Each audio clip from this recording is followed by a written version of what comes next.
pastores y maestros. Volvemos a las dos posturas. ¿Cuáles eran las dos posturas? Cesacionismo y continuismo, ¿verdad? ¿Están aquí? Cesacionismo y continuismo, para que podamos desarrollar un poquito eso, porque vemos algunos términos acá con lo que nosotros reñimos el día de hoy. ¿Hay apóstoles el día de hoy? ¿Hay profetas el día de hoy conforme a lo que la Biblia enseña? Si no lo hay, ¿por qué no lo hay? Y lo que dicen que hay, ¿por qué dicen que hay? Bueno, todo obedece a estas dos posturas, apóstoles y profetas, ¿verdad? Y cuando nosotros hablamos de apóstoles, la palabra apóstoles viene del griego apostoló, ¿verdad? Y esta palabra apostoló significa enviado, uno que es enviado. En las escrituras nosotros encontramos dos grupos de apóstoles. El primer grupo, que se le llama apóstoles, son los apóstoles de Jesucristo. Hay otro segundo grupo, más reducido, ¿verdad?, que se le llama apóstoles y son apóstoles de la iglesia. ¿Recuerden lo que significa la palabra apóstol? Enviado, ¿verdad? Entonces estos son enviados por la iglesia, apóstoles de la iglesia, que son enviados por la iglesia. Los otros son apóstoles de Jesucristo, que fueron enviados por Jesucristo. Ahora, ¿por qué no hay apóstoles el día de hoy? Bueno, porque lo primero es que para ser un apóstol de Jesucristo, usted tenía que ser comisionado por el mismo Jesucristo. Nosotros conocemos en las escrituras 12 apóstoles, sacando a Judas, ¿verdad?, por transgresión, y está Matías. 12 apóstoles, y con Pablo son 13. Nosotros vimos en las escrituras, y es algo que nosotros manejamos, que Jesús llamó a estos 12 hombres. Jesús los llamó de manera personal, Jesús los comisionó. Y es lo que dice este versículo, que él mismo constituyó a unos apóstoles. Él mismo lo constituyó. Note, él mismo lo constituyó. De manera que para usted ser un apóstol, usted necesita ser comisionado por el mismo Jesucristo en persona.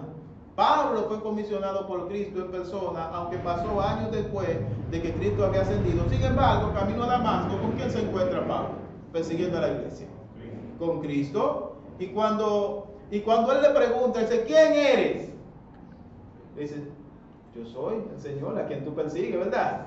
Y el Señor lo comisiona. Entonces Pablo es un apóstol genuino, porque fue comisionado por Cristo. Ahora yo le pregunto a ustedes, si al día de hoy ustedes conocen algún hombre de lo que se llaman ser apóstoles que haya sido comisionado por Cristo. ¿Ustedes conocen alguno? No hay apóstoles en ese sentido, ¿verdad? En ese sentido la palabra enviado nosotros pudiéramos usarla, pero no en el sentido general como ellos pretenden usarla. No en el sentido general. Por otro lado tenemos los profetas, ¿verdad? Hay profetas el día de hoy. ¿Cuál era el trabajo de los profetas? El profeta era un oficio. Cuando nosotros decimos oficio, es una persona, ¿verdad?, que se dedica de manera exclusiva a eso, que eso es lo que hace, que fueron comisionados, que fueron llamados para eso. Entonces los profetas eran un oficio, y por lo regular los profetas estaban en la zona a donde estaban los reinos y hablaban muchas veces a ese rey para arreglar algunas cosas que estaban mal. Y nosotros vemos un último profeta, y lo vemos en el Nuevo Testamento, vemos a Juan el Bautista. ¿Por qué a Juan el Bautista le mochan la cabeza? ¿Verdad? Usted sabe, ¿verdad? Él estaba hablando en contra del pecado, y le estaba diciendo a uno de los líderes de un triunvirato que había, ¿verdad? A uno de esos líderes, mira, a ti no te es lícito tomar a la mujer de tu hermano, ¿verdad? No podía hacer eso. ¿Y qué pasó? Que posteriormente, en un cumpleaños, se da un asunto, la doña pide la cabeza de él y le mochan la cabeza. Pero si ustedes notan, los profetas profetizaban en un entorno a donde había un gobierno, Si ustedes ven a Natán, por ejemplo, que es el profeta que viene donde David y le dice lo que David está haciendo. Ustedes ven, por ejemplo, a Elías, que es un profeta del Antiguo Testamento, que está profesando en contra de Acab y en contra de lo que estaba haciendo la la reina Jezabel, ¿verdad? O sea, ustedes van a ver todo eso, pero siempre nosotros tenemos que considerar que los profetas fueron instituidos por Dios, pero también los profetas hablaban de parte de Dios. Pero otra cosa que nosotros tenemos que tomar en cuenta es, mis hermanos, que la escritura en ese entonces solo existía el Antiguo Testamento y no existía aún el Nuevo Testamento. De manera que la palabra de Dios, muchas veces los profetas hablaban cosas que aún no estaban escritas todavía en ese momento, y otras veces hablaban cosas que Dios le mandaba a decir que ya estaban escritas en su palabra para ese momento. Pero el canon cierra con 66 libros. Esos 66 libros son los que nosotros tenemos y que llamamos la palabra de Dios, y que la iglesia cristiana evangélica debe regirse por lo que dice la escritura. Todo lo que sale de ahí, fuera de ahí, de lo que no está escrito ahí, nosotros sabemos que lo que no está escrito en ese libro y se predica fuera de ese libro es maldición, ¿verdad? La Biblia dice que no van a quitar su parte en el lago de fuego, porque esa es la palabra de Dios. ¿Qué yo le estoy diciendo? Que todo está profetizado ya. Todo está profetizado ya. Todo lo que se iba a decir, lo que Dios quería decir, está ahí, mis hermanos. Y aún usted se haga un sueño, porque usted se puede hacer un sueño, Dios puede hablarle a través de un sueño, y tiene que estar acorde con lo que dice ahí. Si usted se sueña algo y no está acorde con lo que dice ahí, usted pretende que no es de Dios. Porque ese es el filtro que Dios tiene para filtrar su palabra.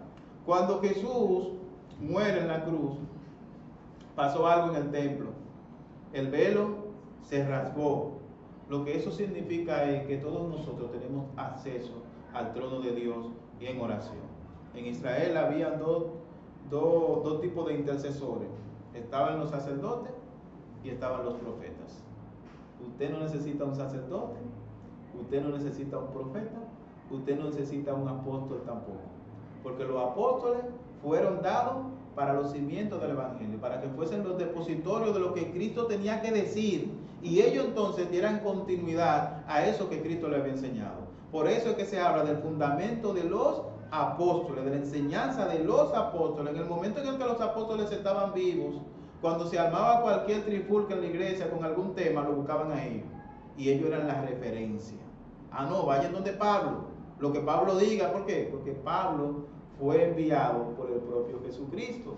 Hoy yo no tengo que buscar a ningún apóstol para que me dirija, porque el Señor ya ha dicho cómo se van a hacer las cosas ahí. ¿Entienden? Entonces, resumida cuenta, mis hermanos, para hoy no hay apóstoles. Para hoy no hay profetas para hoy, mis hermanos. Ya el Señor dijo lo que había que decir. Los que andan por ahí de sinvergüenza, diciendo que son profetas y diciendo que son apóstoles, profetizando cosas que no se cumplen, porque los profetas cuando profetizaban algo que no se cumplía, ¿ustedes saben qué hacían con ellos? Lo apedreaban y lo mataban. Entonces no tenemos que buscar piedra para esa gente también. ¿Entienden? Entonces hoy en día no hay profeta, salvo esos sinvergüenzas que andan por ahí, mis hermanos. Entonces, ya los demás términos que nosotros encontramos en esos versículos ahí, son términos que ciertamente nosotros lo tenemos el día de hoy. El evangelista es una persona que predica las buenas nuevas, es una persona que planta iglesia, es una persona que va predicando de un lugar a otro, que Dios le ha dado cierta facilidad, tiene un don para predicar, ¿verdad? Pero tenemos también los pastores y maestros. Y esta palabra, pastores y maestros, en el original sugiere que es una sola. Pastor, maestro, ¿verdad? Porque si usted va a los requisitos pastorales, usted se va a dar cuenta que uno de los requisitos que tiene el pastor, que lo diferencia del diácono, es que tiene que ser apto para enseñar. O sea, si es pastor, tiene que ser apto para enseñar, porque esa es la actividad principal del pastor, la enseñanza. Tiene que ser apto para enseñar. Entonces, pastor, maestro, no pastores y maestros. Si es pastor, tiene que ser maestro. Si no es maestro, lamentablemente, eso es lo que nosotros vemos en la escritura, ¿verdad? No es que estamos pretendiendo irnos por arriba de ciertas cosas. Entonces, mis hermanos, Esta discusión sobre el cesacionismo y sobre el continuismo gira en torno a eso. Nosotros creemos que esos dones sobrenaturales cesaron, que se dieron para un momento de la iglesia en el que la iglesia lo necesitaba. De hecho, mis hermanos, una de las cosas por las que se iba a reconocer al Mesías era por los milagros que él iba a hacer. Iba a haber una época de muchos milagros en el momento en el que ese hombre, que era el Mesías, se presentara. Y ciertamente lo hubo. Y cuando Juan el Bautista está preso, él manda a preguntarle con uno de sus discípulos: ¿tú eres el que ha de venir o esperamos a otro? Y Jesús le dice: díganle que los cojos caminan, que los ciegos ven, que a los pobres es anunciado este evangelio. ¿Por qué? Esa era la señal que estaba en Isaías, que lo certificaba a él como ese hombre que venía.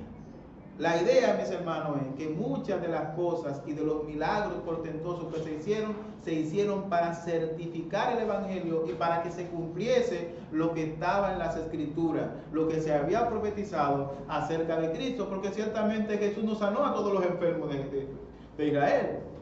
Jesús no le dio comida a toda la gente que tenía hambre, porque él no tenía un comedor económico. Eso sucedió 2 veces en las escrituras, ¿verdad?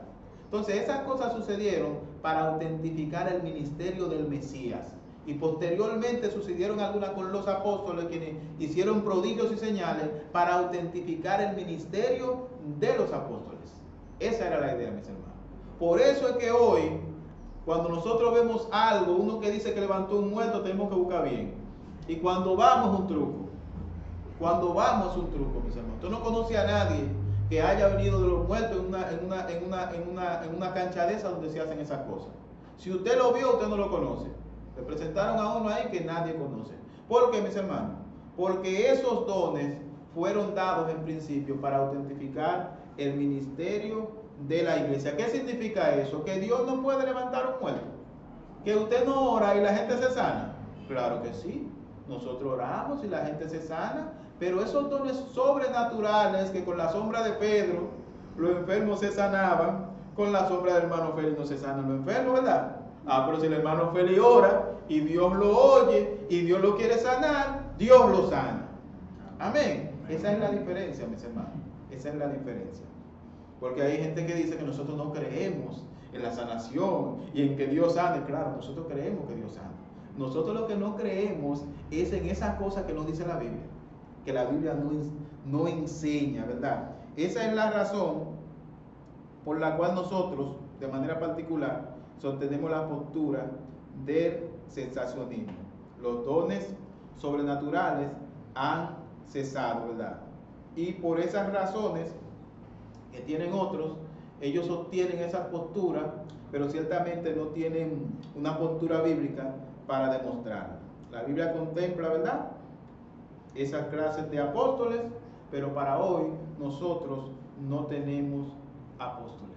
Apóstoles de Jesucristo y apóstoles de la iglesia. Teníamos a Bernabé, teníamos a Silas, tenemos a Timoteo, ¿verdad? Ahora, esos eran hombres que Dios dio a la iglesia para su momento. Esos fueron dones, regalos que Dios dio a la iglesia. Pero Dios no dio dones a cada uno de nosotros para que nosotros edifiquemos la iglesia. Pero el mayor don que Dios dio para con nosotros fue que se dio a sí mismo.